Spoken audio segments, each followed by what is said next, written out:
top of 72. So what would happen to a lot of people in this provisional existence is that lack of reality, or that seemingly disconnected form of reality.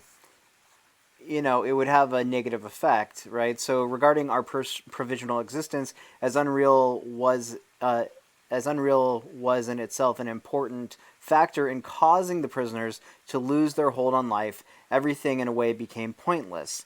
And then down at the bottom of that paragraph, at the top of 72, the bottom of that, the end of that first paragraph, they preferred to close their eyes and to live in the past. Life for such people became meaningless. So living within suffering is moving forward.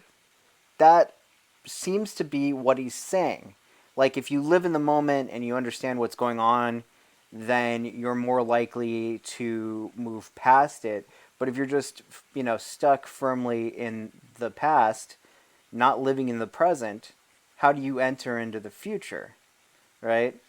Um, and I feel like there's, let me see.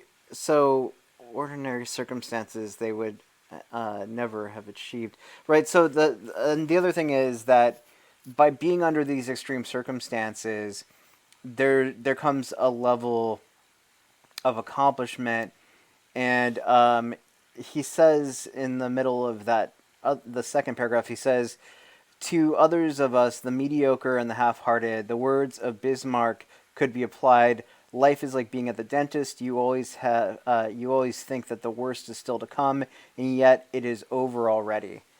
If you made it through one terrible day, another terrible day would be coming soon. Another terrible moment would be coming soon. But you got over that first extraction. That's over and done with.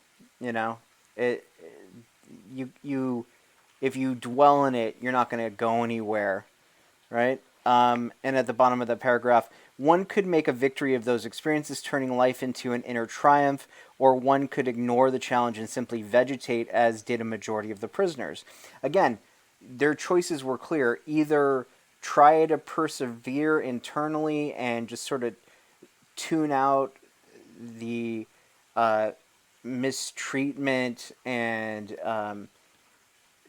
persecution that they deal with every day as just being an everyday thing, thinking about where you'll be eventually, and that, either through death or survival, what you're experiencing right now is not forever, is what he's saying.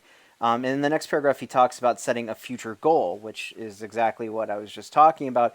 He pictures himself giving a presentation in a big auditorium, and that kind of positive visualization of a potential future that he's aiming for was enough to feed the fire inside of him, like feeding coal into a locomotive to keep him moving forward.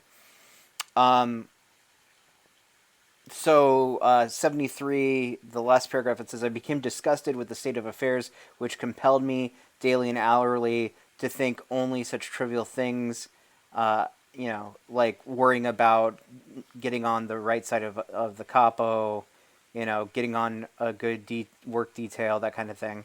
I forced my thoughts to turn to another subject. Suddenly, I saw myself standing on a platform of a well lit, warm, and pleasant lecture room. This is what I was just saying. I was giving a couple lines down, I was giving a lecture on the psychology of the concentration camp. All that oppressed me at that moment became objective, meaning I could look at it from the outside, seen and described from the remote viewpoint of science. And here's the important part: by this method, I succeeded somehow in rising above the situation, above the sufferings of the moment, and I observed them as if they were already past. By mentally putting the the terrible shitty existence he was living beyond shitty, like there's no other definition, like shitty just doesn't even cover it, that he was living in the camp, in the camps that he, six different, like, how many of, like, four different camps that he lived in, he was imprisoned in. um just by thinking about moving past them again, it allowed him it allowed him to rise above it, right? By seeing them as, you know, there's an expression that's often used, which is this too shall pass, which has been used pretty much by everyone. It's based off of a Persian adage, an old Persian expression. But this too shall pass, meaning that what you're dealing with right now is not forever. You know, it just feels like forever when you're in that moment, which is something else that that Frankl talks about with his own experiences. So moving forward, uh, there's this quote from Spinoza, which he gives us in Latin, and then he paraphrases in translation, which is emotion, which is suffering, ceases to be suffering as soon as we form a clear, precise picture of it.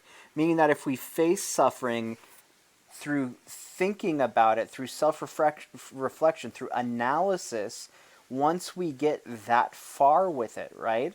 Once we get that far with it, and we can see it from the other side as if it happened to someone else, that we can separate ourselves from it, that's when healing starts, but that's when we truly understand its purpose in shaping us and giving us a sense of our own purpose, our own, path in life. The next paragraph, he talks about what happened when people just gave up. Then on the next page, he talks about the guy who had a dream about being liberated, and before the liberation even happened, he passed away. And in a way, he was freed. He was liberated by dying. He was, he died of typhus, so he was going anyway. The bottom of 73, it says, the ultimate cause of my friend's death was that the expected liberation did not come, and he was severely disappointed. Down at the bottom, thus the voice of his dream was right after all. He was set free, just not in the way that he had hoped for, because he gave up on that flame on the inside. He let it burn out. Moving on to 76. This is where we get another Nietzsche quote. Frederick, some people say Nietzsche, but some people say Nietzsche. It depends. The German, it's not an easy word to pronounce, but if you say Nietzsche, or Nietzsche, as the common American pronunciation is, you're fine. But I think in the German it's Nietzsche. All right. The quote is, he who has a why to live for can bear with almost any how. Meaning that if you have a purpose in life, if you set a goal for yourself, and it's the driving force that keeps you going, then everything else is manageable, because you have something pushing you forward. So getting out of the camps, writing his book, going back, to educate people, being, helping people with their mental health by being a psychologist and a neurologist and, all of that stuff, performing surgeries and everything that he had done before the camps and then after the camps. It wasn't about, well, I did this in the past. It was about, I'm going to continue to do this in the future, regardless of this terrible situation I find myself in. On to the next page, where 77, the second paragraph, the longer paragraph on 77, he starts to talk about the meaning of life. And towards the middle of it, he says, life does not mean something vague, and life is in quotes. Life does not mean something vague, but something very real and concrete, when we say something's concrete, oftentimes it'll be like your writing needs to be more concrete. What we mean by that, it needs to be solid in the sense that we can point to it, visualize it in our minds, that it's detailed. We can sink our teeth into it. All right. So, but something very real and very concrete, just as life's tasks are also very real and concrete, they form man's destiny, which is different and unique for each individual. No man and no destiny can be compared with any other man or any other destiny, right? So there is no one meaning of life. You know, everybody's search for meaning, and again, some of the overusage of man here to be a fill-in for humanity, right? Like, um, yeah, like the phrasing is a little sexist, but again, I think it makes sense from the standpoint that he was writing about the experiences of men in an all-male concentration camp. But when he puts it into these universal terms, it does take on sort of a dated kind of sexist language undercurrent to it. But I just wanted to put that out there. But again, to go back to what he was saying, you find your own meaning in life. There is no one reason we're all here. From a biological standpoint, it's to perpetuate our species through, procreation. Um, but because we're still animals in that sense, but because we are sentient to the point that we have all these complex feelings, the lack that Lacan talked about is real, to at least to me, because that void that we can never fill, it's because we choose to let it keep eating away at us and keep growing. And I think that's what Frankl's saying here. If you don't choose something, life's going to choose it for you, right? And that that's the path that you set yourself on by not choosing, not making up your mind. And again, that sounds kind of harsh.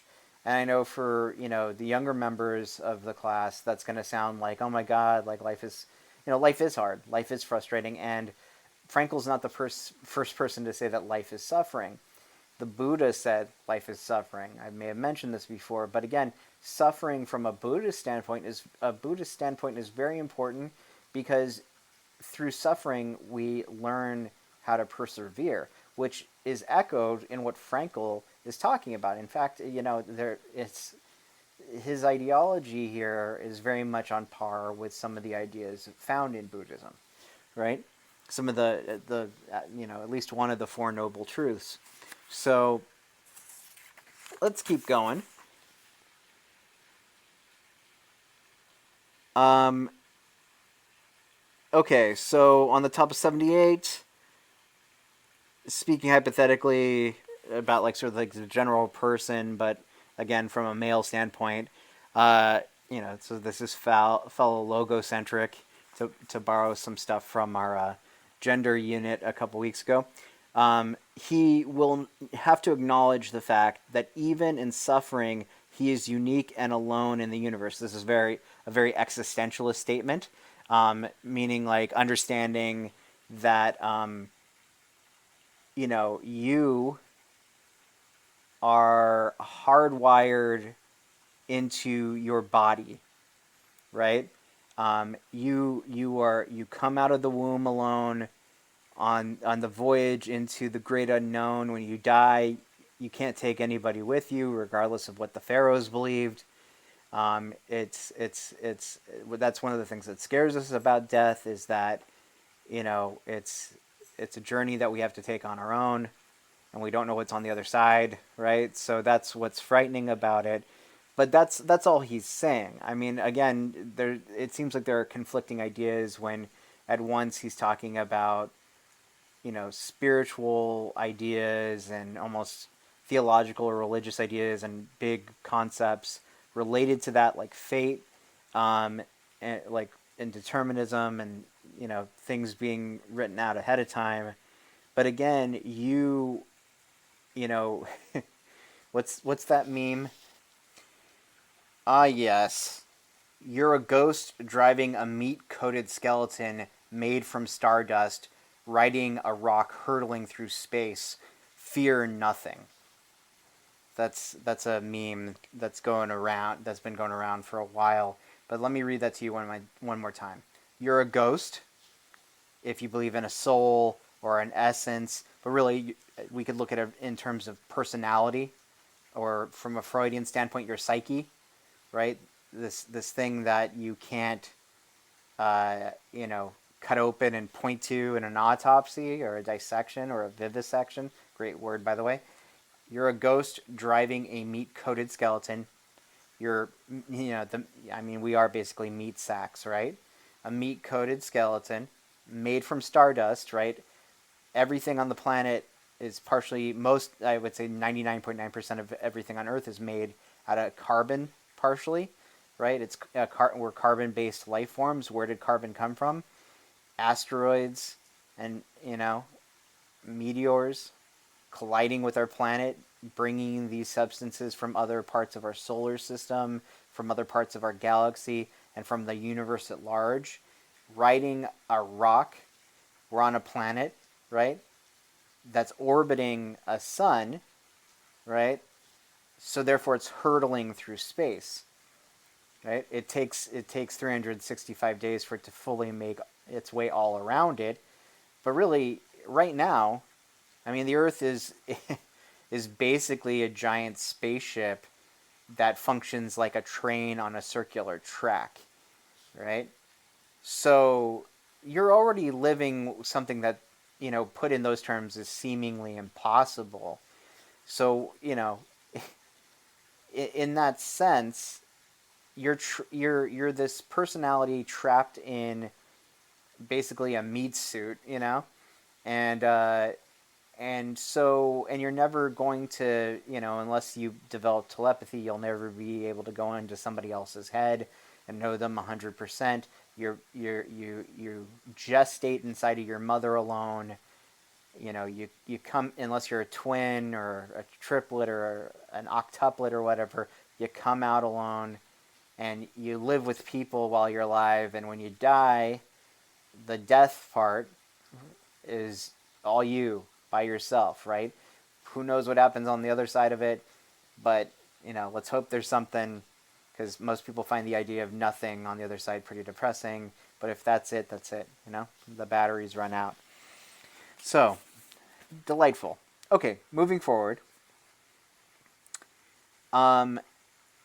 He also quotes the famous German poet Rainer Maria Rilke, with the quote, "How much suffering there is to get through." Right? There's still more you have to face, even after you get through the one big piece of suffering. There are the everyday indignities of life to get through, and then another big one. Probably when you pay attention to the news, it feels like every week there's something new to worry about or be afraid of or what have you. But what Frankl says after that, he says, therefore, it was necessary to face up to the full amount of suffering, trying to keep moments of weakness and furtive tears to a minimum, but there was no need to be ashamed of tears, for tears bore witness that a man had the greatest of courage, the courage to suffer. It's brave to embrace your suffering, to admit to yourself that you're unhappy, things are going wrong, and because it's like addiction. One of the first steps in the 12 steps of dealing with alcohol addiction or other substance abuse is the first step is admitting you have a problem, right? And I think this translates to what Frankl is saying, because the minute that you admit that there's something wrong that's causing you physical, mental, or emotional pain or stress, um, that's where the healing starts, right? Because then you can say to yourself, okay, I've isolated what the issue is. Now I need to figure out how to exit out of this scenario. Um, and 79, I think, is important because he talks about what he refers to as the tender beginnings of a psychotherapy or psychohygiene in the camp, where he starts to things start to move forward. They're getting close to the end here, but there's uh, you know there wasn't much you could do when the Nazis basically told them, don't rescue people who are committing suicide. And think about it from the Nazis' point of view, it's just making their job easier. Let them die. But also, it's another dehumanizing moment where you're saying basically, um, the empathetic part of you who doesn't want to see another living being suffer, um, you need to knock that off because you're not human anymore. You don't get to feel human emotions. At the bottom, let me just read the first sentence of that paragraph. This uniqueness and singleness, which distinguishes each individual and gives a meaning to his existence, has a bearing on creative work as much as it does on human love. Right? And what that really comes down to is we don't only set goals like I'm going to learn French in the next 5 years. It's not just goals like that or like New Year's resolutions. And it's not just through the act of creation; it's through the act of like creating, creative works. It's the act of creating connections with other people, right? These are where the goals come in. So let me see the page 80, the bottom of that paragraph. He knows the why for his existence, and he will be able to bear almost any how. Um, Let me go back. A man who becomes conscious of the responsibility he bears towards a human being who affectionately waits for him. This is fantasizing about, somebody being there for you when you get out, or to an unfinished work, that thing that you couldn't finish because you got, ripped out of your home and put on a cattle car and sent to maybe potentially die one way or another. Will never be able to throw his life away. He knows why he has to go on living. He has to see that person. He has to write that book. He has to climb that mountain. He has to achieve something, right? So the how, whatever gets in that person's way, it won't be enough to derail that passionate locomotive. Then at the bottom of 80, I think it's important to talk about um, an example of the early forms of his style of therapy, where the prisoners are punished by what is it exactly? There were some minor thefts. A few days previously, a semi-starved prisoner had broken into the potato store to steal a few pounds of potatoes. The theft had been discovered, and some prisoners had recognized the burglar. When the camp authorities heard about it, they ordered the guilty man be given up to them, or the whole camp would starve for a day. Naturally, the 2,500 men preferred to fast. So here we have, that the human spirit, the humanity is still there inside of these people because there's solidarity, um, and again further down, in the next paragraph, he talks about the importance of hope, the belief that something is going to get better. He says the reason for their deaths, for the people who died either of sickness or of suicide, the real reason for their deaths, giving up hope. They let, like I said earlier, they let the fire burn out. Um, let's see. In the next paragraph, we get a sense of perspective. Um, so the last couple sentences of this page, he says, whoever was still alive had reason for hope, health, family, happiness, professional abilities, fortune, position in society. All these were things that could be achieved again or restored. After all, we still had all our bones intact. Meaning that literally, they had their bones intact, but it's a metaphor for they hadn't been broken. Not the bones, them as people. The skeleton that makes up that flesh covered meat suit, um, that was, they as human beings hadn't been broken. They hadn't had their hope and therefore their goals in life stolen from them. And of course, we get the famous Nietzsche quote on 82, that which does not kill me makes me stronger, right?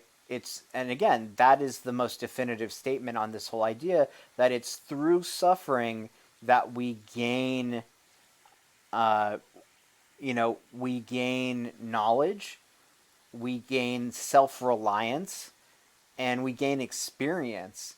You're supposed to learn from your mistakes, right? So I think that's a really important idea, and I think the reason why he's quoting Nietzsche again is to sort of hammer this point home. And again, this idea of suffering is not just a Buddhist idea; it's a big part of Christianity, right? In terms of Easter just passed, and it's about the death and the resurrection of Jesus. And really, like in Catholicism, a big part of that is the story of the Passion, right? Which is basically what he did leading up to his crucifixion and then resurrection. Yes, there's that Mel Gibson movie, and that's what that movie is about. Um, Now, with that said, what's the idea that Christians take from the Passion story? It's the idea that he suffered, so therefore to experience the full breadth of what it means to be human, therefore to die and wash away all the sins of humanity. And so again, if you look at asceticism, I think it's ASCETISM, whether it's fasting in different religions or doing penance like in Christianity, or what have you.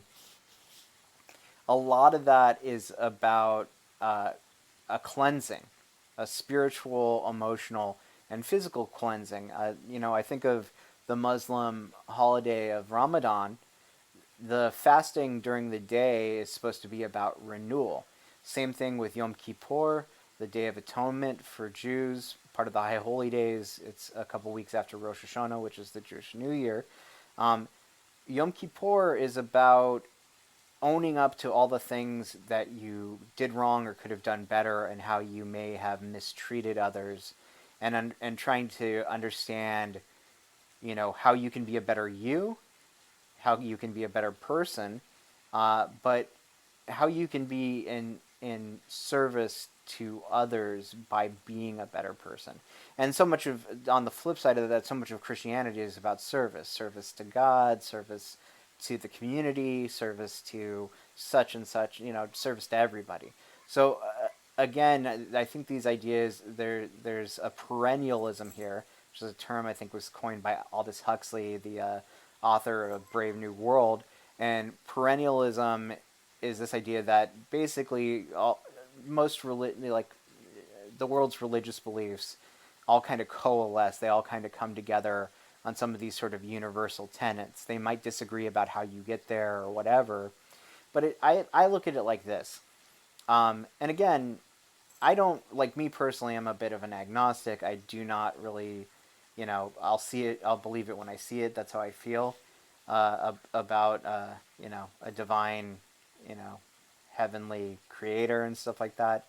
Um, but when I think about perennialism, the idea, the way I've always thought about it when I was introduced to the idea is that it's like the internet. Not all of us use the same service providers. Some of us use Time Warner, some of us use Spectrum, or DirecTV, or whatever, AT&T.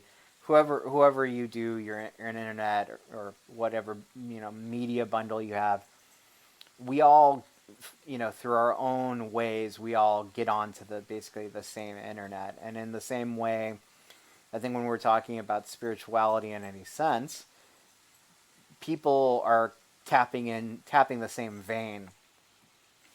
It's just through different means. Whether you use the English word God or the Arabic word Allah, which literally just means God, or what have you, you're still trying to tap into the same wellspring of faith and passion and devotion. So moving on. Let me see. Let's go over to 83, see if there's anything over there that we need to talk about. He kind of comes back to the idea of suffering, but he talks about it in terms of sacrifice. In reality, our sacrifice did have a meaning, right? The time that they had given up by being imprisoned in the camps, it gave them a sense of purpose. It gave them a sense of meaning, um, because they lived through it to let their survival meant that other people would know the atrocities that were committed, that it actually happened, that it's not just propaganda or whatever. And so, for this man, suffering and death were meaningful. His was a sacrifice of the deepest significance. He did not want to die for nothing. None of us wanted that. And this is about his friend. When he arrived, he says that he made a pact with heaven that his suffering and death should save the human being he loved. Basically, he said, "I will." He prayed. He basically said, "I will deal with all this bullshit that I'm about to be put through, as long as you make sure that when I get out of here, this person I love is basically untouched by all this." Um, and then in the next paragraph, the first sentence: "The purpose of my words was to find a full meaning in our life, then and there in that hut, in that practically hopeless situation." So again, you know, um, he's sort of pushed into speaking in front of everybody who's like starving because they're forced to fast a whole day, because they refuse to turn over the guy who stole the potatoes, and he ends up giving this really brilliant speech that lifts up a lot of people's spirits, and again, it's about taking a hopeless situation and finding hope in it.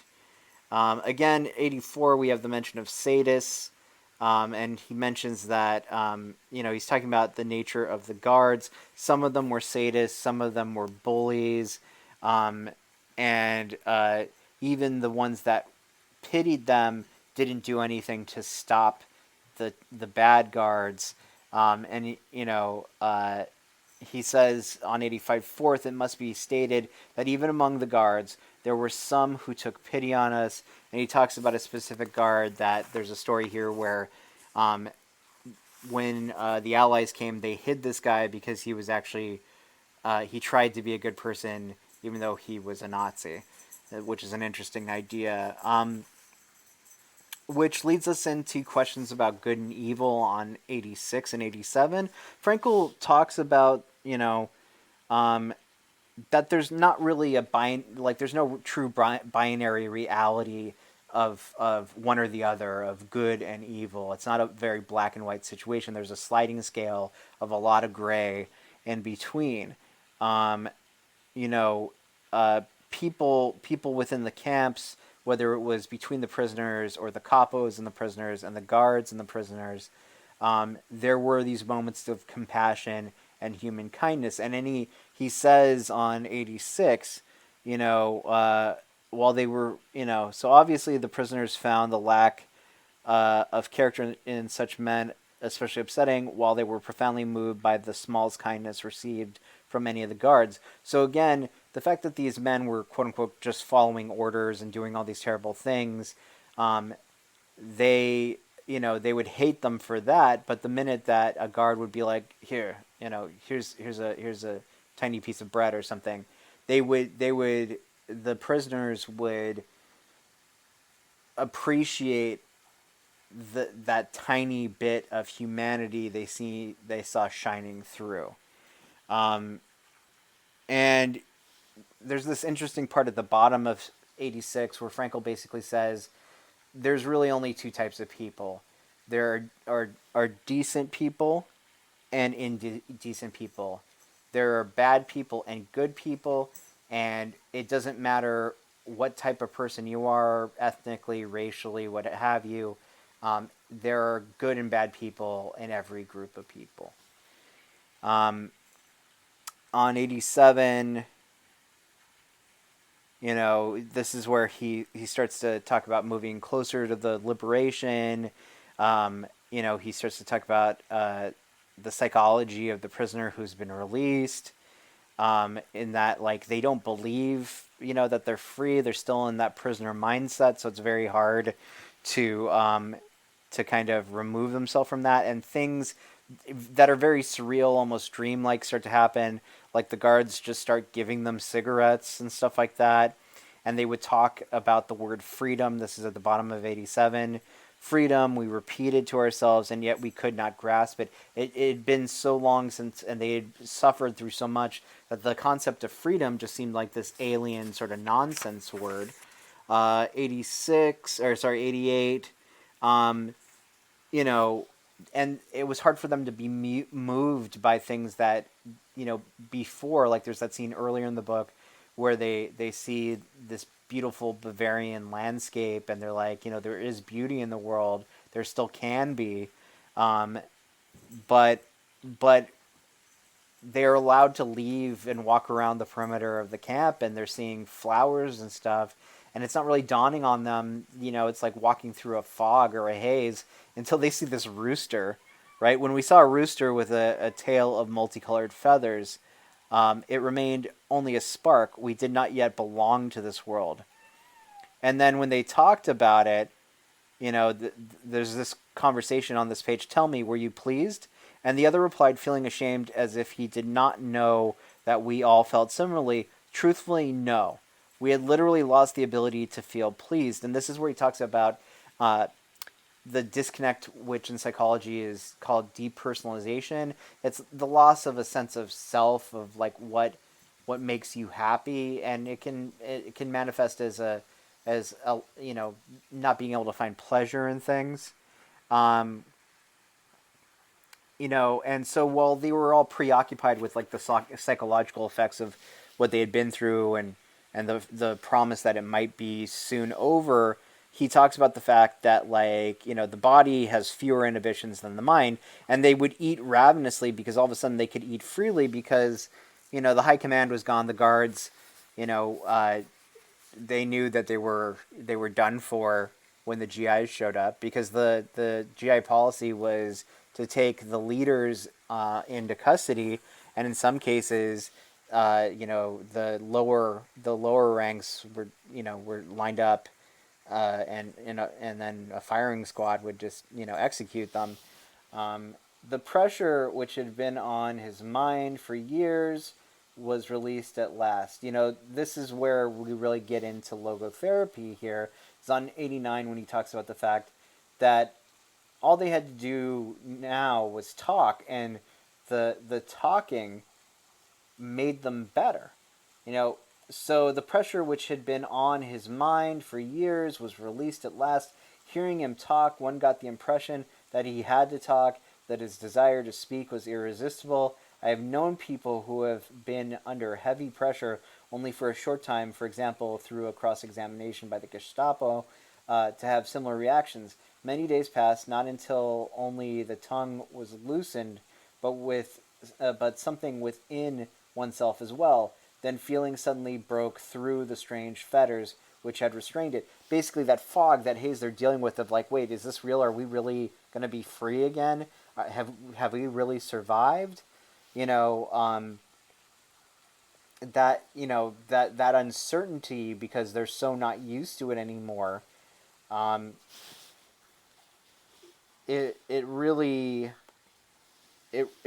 does a number on them until they just start talking about it with each other, and the floodgates open, and they're able to put into words what they're feeling and what they're thinking and what's going on with them. And it's this healthy moment of catharsis, of release, and it starts to help them with the transition of going not backward to who they were before, because you can never go back after something like that, but progressing forward into that future that they yearned for, that kept them, dealing with the horrid, atrocious nature of being, in a concentration camp. Um, he talks about this concept of the freedom of space. He says, Larks rose to the sky, and I could hear their joyous song. There was no one to be seen for miles around. There was nothing but the wide earth and sky, and the larks' jubilation, their happiness, and the freedom of space. I stopped, looked around, and up to the sky, and then went down on my knees. At that moment, there was very little I knew of myself or the world. I had but one sentence in mind, always the same. I called to the Lord from my narrow prison, and he answered me in the freedom of space. What he means, God answered him by giving him the freedom to move around, the freedom to be outside of the gates, outside of the barbed wire fences, right? To be free and to have to have the space that comes with freedom, because when you're free you can go wherever you want, right? And so that's what he means by freedom of space. It's the freedom to inhabit as much or as little as you want, right? Not to be restricted at all, like when you're imprisoned.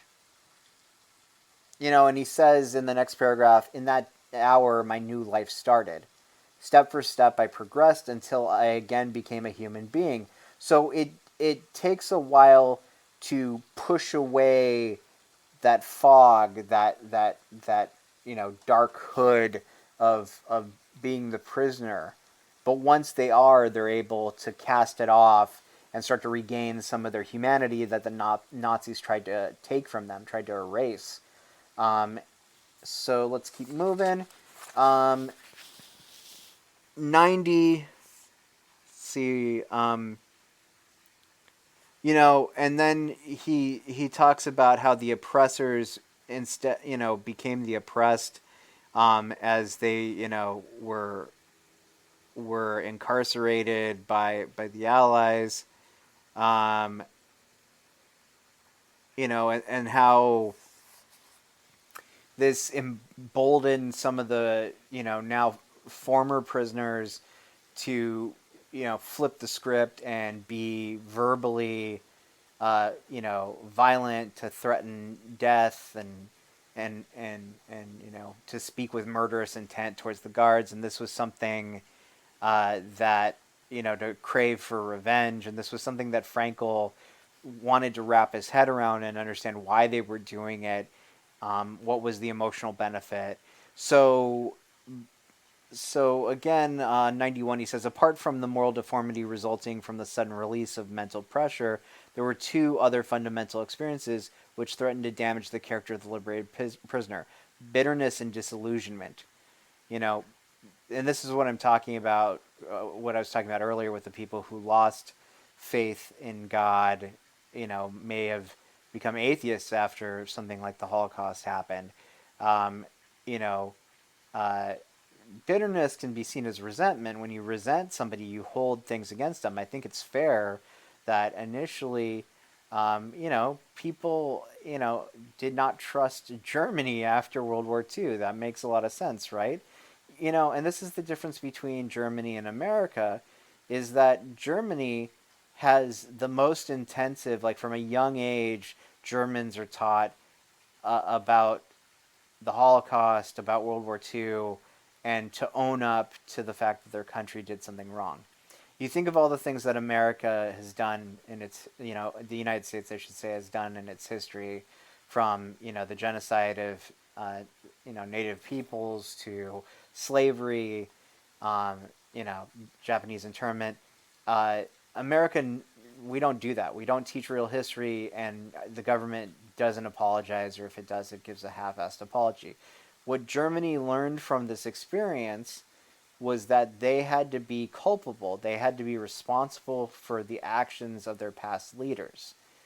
You know, it doesn't mean that, they're not apologizing uh, for themselves. They're apologizing on behalf of people who did the actions. And they learn from the experience. And I think that's something as a nation we could learn very much about. Um,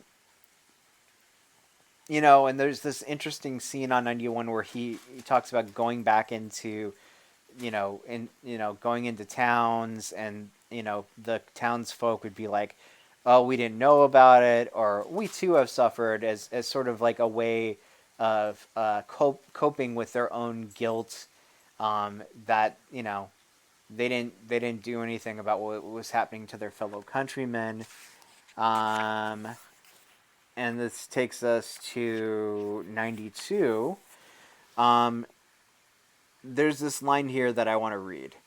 Woe to him who found that the person whose memory alone had given him courage in the camp did not exist anymore. Woe to him who, when the day of dreams finally came, found it so different from all he had longed for. Perhaps he boarded a trolley, traveled out to the home which he had seen for years in his mind, and only in his mind, and pressed the bell just as he has longed to do in thousands of dreams, only to find that the person who should open the door was not there and would never be there.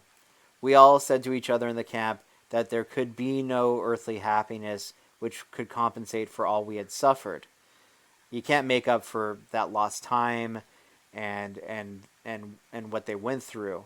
We were not hoping for happiness. It was not that which gave us courage and gave meaning to our suffering, our sacrifices, and our dying, and yet we were not prepared for unhappiness. They were so ready to be happy that they never thought about the possibility that they could be rather depressed after experiencing what they experienced. This disillusionment, which awaited not a small number of prisoners, was an experience which these men have found very hard to get over, and which for a psychiatrist is also very difficult to help them overcome. But this must not be a discouragement to him. On the contrary, it should provide an added stimulus. That what he means is that's another goal, to move past this or to accept it and deal with it. That's the next step after the goal of getting out of the camps, right? So the other thing is continuous goal setting, right? Is that once you reach, you plateau with the thing that you were trying to accomplish, by accomplishing it, it's time to start over with something new. Which we read Consider the Lobster earlier in the semester, but David Foster Wallace, I will keep name dropping him and the speech I'm about to talk about. If you've never read or listened to This Is Water by David Foster Wallace, do it, because I feel like there is a connection here between what Wallace is saying and what Frankl is saying, and there are some points to compare and contrast as well. But yeah, definitely it would be good for you, I think. It's good for everybody. But for every one of the liberated prisoners, the day comes when, looking back at his camp experiences, he can no longer understand how he endured it all, right? Um, how do you make sense of something so horrible? As the day of his liberation eventually came, when everything seemed to him like a beautiful dream, so also the day comes when all his camp experiences seem to him nothing but a nightmare. The crowning experience of all for the homecoming man is the wonderful feeling that after all he has suffered, there is nothing he need fear anymore except his God. No, I mean, you're not literally bulletproof, but if you lived through something like that, and again, it doesn't have to be on that same level. I mean, people live through all kinds of terrible things like, domestic violence and spousal abuse, recovering from alcoholism or substance abuse, uh, you know, sexual abuse, surviving that kind of thing. Um, these are, you know, dealing with discrimination and prejudice. Um, the goal is learning how to not forget about those things. That's the thing I want you to understand. Is Frankl is not saying, oh, while it's happening, you need to ignore it, and once you're past it, you need to forget about it and move on. He's saying, no, you need to learn how to deal with it so that you can move on. And how you do that is by saying, okay, that's the next thing I'm going to do. So it's, the way I'm reading this so far is you give yourself something to focus on to get you through whatever you're dealing with. When you get to that place, then you reach another, fork in the road, another turning point. You have to say to yourself, okay, where do I go from here? And then you give yourself some place to go. And it's pretty logical. Logotherapy, logos, logic. You see, it's all interconnected. Anyway, I want to thank you guys for listening to this. And I know some of it was a bit of a ramble, some of it was a bit ranty, but hey, it's me. You know what you're getting the minute you press play, I guess. I'm consistent in that way. So the reason, and we're not even completely done with the book because we still, if you haven't, if you didn't finish it over break, keep reading. We're going to talk about logotherapy in a nutshell over the next week or so, and we'll go into more detail about it's also like a follow up and an analysis of what he wrote about in the first part of the book, so we can kind of massage more meaning out of these ideas that I'm trying to lay out for you here in this lecture. Um, the reason why we're reading this book, it's so the coincidence is pretty uncanny that we're living through what we're living through right now. But even if we weren't, each and every one of you has your own cross to bear. You have your own issues that you're going through, have been going through, continue to go through, and will be with you in one way or another, one shape, form or another throughout your life. And the way you deal with it is what's going to give your life purpose. Is the theme or moral that I take from reading Frankl. And that people can put up with a lot if there's light at the end of the tunnel. But once the tunnel opens and you're out in the open, where do you go from there? That's the thing that people never really talk about, is once you get out of there, how do you deal with it? For me personally, to reflect on it, you know, and again, if I'm a broken record, sorry, but dealing with what I've dealt with my health in the last several years, I can honestly say that when I was on dialysis, it was about getting off dialysis and getting a kidney. But what I didn't really feel prepared for was, once I got a transplant, where do you go from there? There was a huge learning curve, um, and I still feel like I'm still learning to be comfortable in my own skin uh, after the fact. And, having a diminished immune system and then having something like COVID-19 in the world, it doesn't make it any easier dealing with like the sort of stress and anxiety inducing aspects of being afraid that everything and anything and anyone and anything can get you sick, right? So, but it puts things into perspective. And so I'm being careful. My wife is being careful. My cats are being my cats. And that's all there is to it. So I hope in reading this, you're getting something from it. I hope you're reading it. Um, because again, there are other things that you could be doing to occupy your time during all this. I know some of you still have to work during this, and I really hate your boss and your bosses and the corporations that own your bosses and the workplace. Because unless you're, a doctor or you work for California Edison, there's no reason why you should be out of the house right now. Um, And honestly, they should be paying us, the government should be paying us $2,000 a month, which that bill is going to be argued for in Congress pretty soon. So hopefully you qualified for a stimulus check, um, and hang in there. There's a way out of this. It's called the vaccine. So, and if you don't believe in those, what are you, nuts or something? Anyway, much love. Hope you guys are okay. Do what you need to do. Take the quiz. And yeah,